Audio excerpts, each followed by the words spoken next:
¿sabe qué? No me venga con cuentos. No. Toda su explicación a otra parte. Es un poco lo que quisieron decir en la Corte de Apelaciones de Antofagasta con esto que mencionábamos ya durante esta semana y que estuvimos muy atentos y que dice relación con este revés que hemos estado informando que ha sufrido el fiscal Patricio Cooper, fiscal regional de Coquimbo, al declararse, escuche bien este término, ilegal una interceptación que en jerga policial se dice pinchazo al teléfono de Josefina Uneus, lo cual incluía, como usted lo sabe, llamados telefónicos con el presidente de la República, Gabriel Boric. Se lo voy a resumir porque a veces todo esto es bastante tedioso, uno se queda con ciertos titulares, pero mire, esto es en el marco de la investigación del caso Procultura, ¿no es cierto? Un caso que, recuerden, hereda Patricio Cooper porque venía de Carlos Palma, que era el fiscal regional de Aysén, que sale en los WhatsApp, que se entremezcla con la arista Hermosilla, de hecho tiene una querella de capítulos, y que obviamente es suspendido en su función, y el fiscal nacional, Ángel Valencia, decide sacar ese caso y pasárselo a Patricio Cooper, el mismo que investiga Sierra Bella, que lleva la arista Chinamar de la misma Sierra Bella, pero que además tiene también la investigación del caso de la venta de la casa de Salvador Allende, además de Procultura. O sea, todas estas causas donde directamente están relacionados políticos, particularmente políticos de un sector que es de la izquierda. Pero estos son los antecedentes para que tengamos en cuenta qué es lo que se está investigando, particularmente en esto donde se ha declarado ilegal las escuchas telefónicas. Fíjese que se está investigando fraude al fisco y tráfico de influencias. ¿Y dónde están para poder tener el concepto de lo que fue ocurriendo ordenadamente? El 2 de octubre del año 2024, es decir, octubre pasado, se autorizó interceptar 26 líneas telefónicas que correspondían a 17 personas. En esa lista del 2 de octubre, se lo contábamos acá en la radio, Josefina Uneus Lagos no estaba, no formaba parte de esa lista. ¿Qué es lo que ocurrió? Que su número de teléfono, el número de Josefina Uneus, estaba asociado directamente como de uso de Alberto Larraín.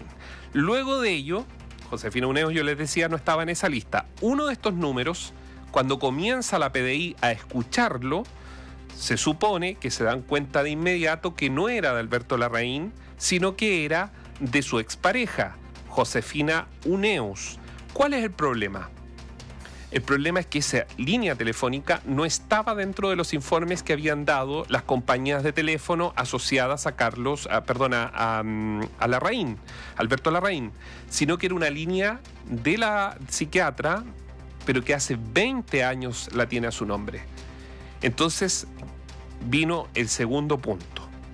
Como resulta que, esto es lo que dice obviamente el fallo, se dan cuenta de que se estaba escuchando a una persona que no era, como yo les decía, Alberto Larraín, la Fiscalía y la Policía de Investigaciones comienzan a transcribir, pero no solamente eso, comienzan a ver cuál va a ser evidentemente la forma de legalizarla. Escuche bien esto, lo dice el fallo, se lo voy a leer. Ninguna de esas comunicaciones tiene interés criminalístico respecto a las escuchas que le estaban haciendo a Josefina Uneus. Y dice, y se trata de escuchas ilegales de la Policía de Investigaciones, transcritas e incorporadas a la carpeta investigativa. Desde el momento en que fue implementada la interceptación, la PDI escuchó ilegalmente las conversaciones privadas de Josefina Uneus Lagos, en lugar de las del imputado Alberto Larraín. Así, mire lo que dicen los ministros, cuando el Ministerio Público se dio cuenta de esto, en vez de tomar medidas en resguardo de los derechos de Josefina Uneus, hizo precisamente lo contrario. Presentó ante el tribunal una solicitud de mantención de la interceptación telefónica sobre el número de teléfono que justamente era de Uneus.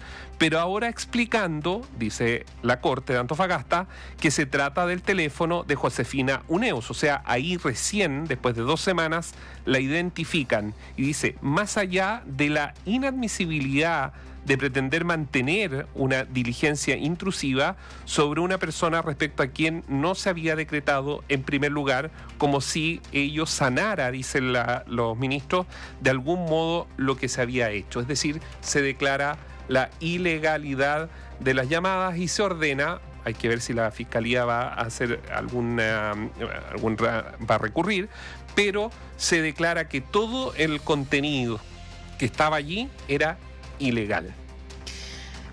Yo he sido bastante categórica, pero quiero leer una parte, un extracto de lo que resume este documento, y dice así: no existe mayor fundamento en la petición, salvo la cita de normas legales. No hay ninguna mención acerca de la existencia de fundadas sospechas. Esto, ojo, es lo que dijeron en el Poder Judicial.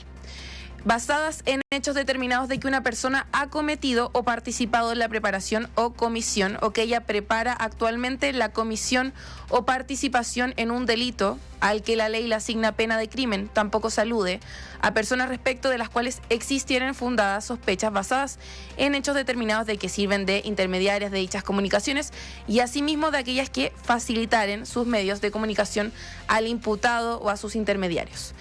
Es decir, acá fueron pinchados, como decíamos, 3 conversaciones.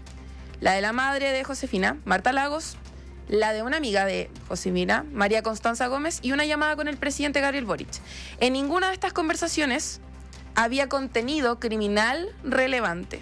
Aún así, la PDI las escucha, las incorpora a la carpeta investigativa y no hay una autorización legal. Esto, Francisca, auditores, viene a poner de manifiesto algo que nosotros lo hemos hablado acá en la radio. Yo creo que la investigación tiene que ser objetiva, amplia y llegar a todos. Esto no es porque es presidente, porque es un ministro, porque son los jueces. No hay un velo tampoco para los políticos. Todos estamos tenemos que estar desnudos frente a la justicia. Somos todos ciudadanos, cuando claro. Se tiene que revisar. Pero tienen que respetarse las garantías procesales que obviamente están incorporadas no solo en la Constitución, sino que en las leyes. Pero, por ejemplo, ¿qué tiene que ver?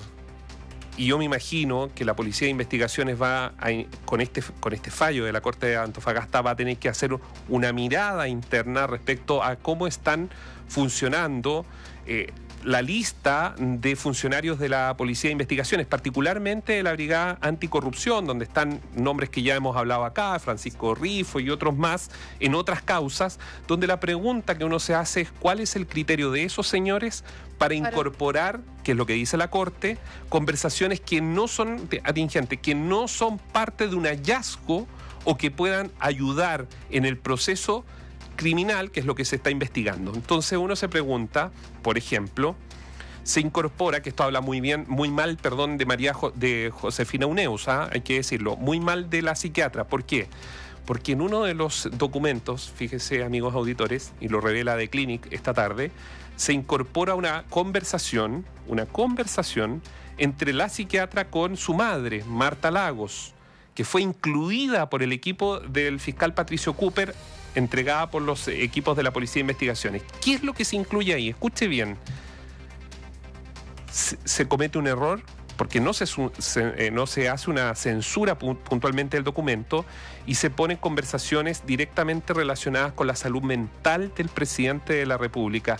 O sea, recuerden ustedes que Josefina Uneus, este es como un guión de teleserie, claro. Josefina Uneus en algún momento fue la psiquiatra, en algún momento del presidente de la República, cuando no era jefe de Estado. Entonces, la psiquiatra le cuenta a su madre algunos hechos, que según CIPER, que los tuvo a la vista, dice que de todas formas... The Clinic, que esto dice no inhabilita, que la información que se habla respecto a la parte psiquiátrica del presidente, no inhabilita al mandatario para ejercer cargos públicos, pero que se guarda, porque es una información obviamente reservada... Del paciente se resguarda The Clinic. Pero imagínense lo que escuchó la PDI. La PDI escuchó todo esto y ellos decidieron colocarlo en los informes. Esto es lo mismo que pasó en el caso de la arista Chinamart de Sierra Bella, donde la pregunta que nos hicimos aquí varias veces, ¿cuál fue el criterio de la Policía de Investigaciones para incorporar el pelambre entre Iracy Hasler con Carol Cariola respecto a que el presidente era un P, que el P de no sé dónde, ¿se acuerdan ustedes? Claro. Pelando al presidente. ¿Qué tiene que ver eso con el proceso criminal. Y yo creo que esto es lo que ha evidenciado básicamente las investigaciones que están a cargo de la Fiscalía Regional de Coquimbo y que hoy día ponen este foco, con este fallo, ¿no es cierto?, respecto a, hay tanto que investigar.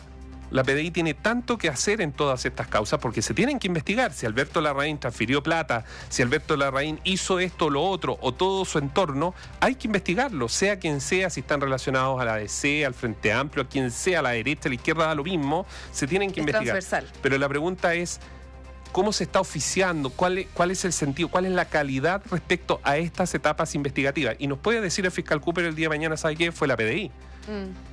La PDI pero también hay un criterio de quien lidera él, Soto, Yáñez, que son sus brazos derechos en las investigaciones, de lo que le entrega el material a la Policía de Investigaciones a la hora de fijar estos informes. Podrán decir que son reservados, podrán decir que esto solo va, pero también ellos saben, y lo saben muy bien el Ministerio Público, esta información siempre termina porque es de interés público, no es que uno sea un metiche, ni que tú, Francisca, ni yo vamos a andar, porque es de interés público. Claro, por supuesto. O sea, Néstor, auditores, yo comentando el fallo con algunas fuentes del Ministerio Público, estas mismas apuntan a que lo sostenido por la Corte de Antofagasta deja muy mal parado al organismo que dirige el fiscal Ángel Valencia. O sea, creo que es algo de interés. Lo que pasa es que, mira, si tú haces un análisis respecto al caso Fundaciones, en general, el caso Fundaciones se ha manejado, de hecho lo hemos hablado acá en la radio, bastante organizadamente.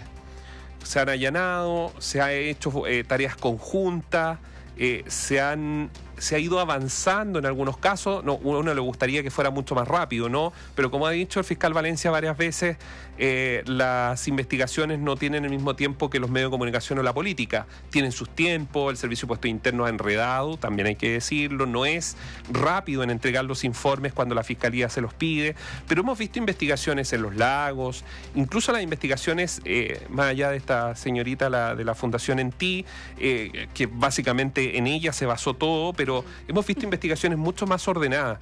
Sí. El fiscal regional de Antofagasta también, con la misma Democracia Viva y otras, donde efectivamente si hay filtraciones se pueden dar por aquí y por allá, pero han sido investigaciones ordenadas. La pregunta que surge, y es la duda razonable que yo creo que el fiscal nacional como jefe del Ministerio Público seguramente va a tener que evaluar, es por qué en Procultura puntualmente hubo como una estampida.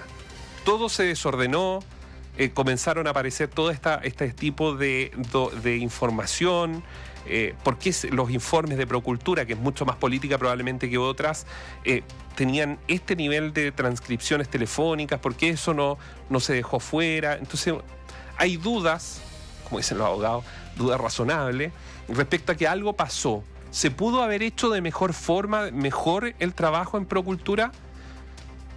Bueno, es una pregunta que no sé si tiene una respuesta, pero uno la puede hacer. Pregunta válida, claro. Es una pregunta válida. ¿Se pudo haber hecho de mejor? ¿Se va a tomar, a raíz de lo que ha pasado con Antofagasta, una decisión por parte del fiscal nacional, como por ejemplo reasignar parte de esa investigación, sacar los RUC?